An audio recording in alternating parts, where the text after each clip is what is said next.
হঠাৎ বন্ধুর সাথে দেখা, তবে বন্ধুর নামই মনে নেই। কি এক বিড়ম্বনা! সকালে বাজারের তালিকাটা বা কোথায় রেখেছেন মনে করতে পারছেন না। এটি মূলত স্মৃতিশক্তি কমে যাওয়ার প্রবণতা। কিন্তু ইদানিং সব বয়সী মানুষই এ সমস্যার ভুক্তভোগী। মানসিক চাপ, বিশ্রামের ঘাটতি, পরিবেশগত দূষণ, ডিভাইস আসক্তি, ঘুমের অভাব সহ নানা কারণে এ সমস্যা দেখা দিতে পারে। তবে প্রতিদিনের খাদ্য তালিকায় কয়েকটি খাবার যুক্ত করলে এ সমস্যা থেকে মুক্তি পাওয়া যাবে। চলুন তবে জেনে নেওয়া যাক সেসব খাদ্য সম্পর্কে। তৈলাক্ত মাছ। তৈলাক্ত মাছ খেলে মস্তিষ্কের কোষ অনেক বেশি সুগঠিত ও বেশি কর্মক্ষম থাকে। দৈনিক একবেলাতে হলেও তৈলাক্ত মাছ খাওয়া উচিত। এ ধরনের মাছ থেকে ওমেগা-3 ফ্যাটি অ্যাসিড, যা মস্তিষ্ক সচল রাখার পাশাপাশি সামগ্রিকভাবে সুস্থ রাখতে সাহায্য করে, তা পাওয়া যায়। Dry fruits.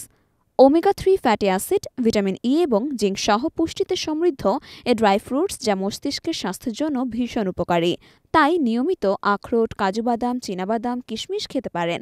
অ্যান্টিঅক্সিডেন্ট সমৃদ্ধ এ ড্রাই ফ্রুটস মস্তিষ্ককে অক্সিডেটিভ স্ট্রেস এবং ফ্রি র্যাডিক্যাল ড্যামেজ থেকে রক্ষা করে। এতে আরও রয়েছে উচ্চমাত্রায় ম্যাগনেসিয়াম, যা মস্তিষ্ককে সঠিকভাবে কাজ করতে সক্রিয় করে। পালং শাক। পালং শাকে ভিটামিন কে, ই ও ফোলেট থাকে। পালং শাকের মতো গাঢ় সবুজ শাকসবজি ব্রেনের কর্মক্ষমতা বৃদ্ধিতে দারুণ কার্যকরী। এই শাকের ভিটামিন ই মস্তিষ্কে বয়সের প্রভাব ও স্মৃতিভ্রংশ কমাতে বা দূর করতে সাহায্য করে। আপেল। ডাক্তাররা প্রতিদিন একটি করে আপেল খাওয়ার পরামর্শ দেন, কারণ আপেলে রয়েছে অ্যান্টিঅক্সিডেন্ট, যা আমাদের মস্তিষ্কের নিউরনগুলো বেশি সময় কর্মক্ষম রাখে। জানেন কি, আপেল খেলে মাথা ব্যথারও হার কমে। Dark chocolate. আপনি কি জানেন ডার্ক চকলেট খেলে বাড়ে স্মৃতি? ডার্ক চকলেটের মধ্যে থাকা কোকো মস্তিষ্কের কার্যকারিতা বৃদ্ধি করতে সাহায্য করে।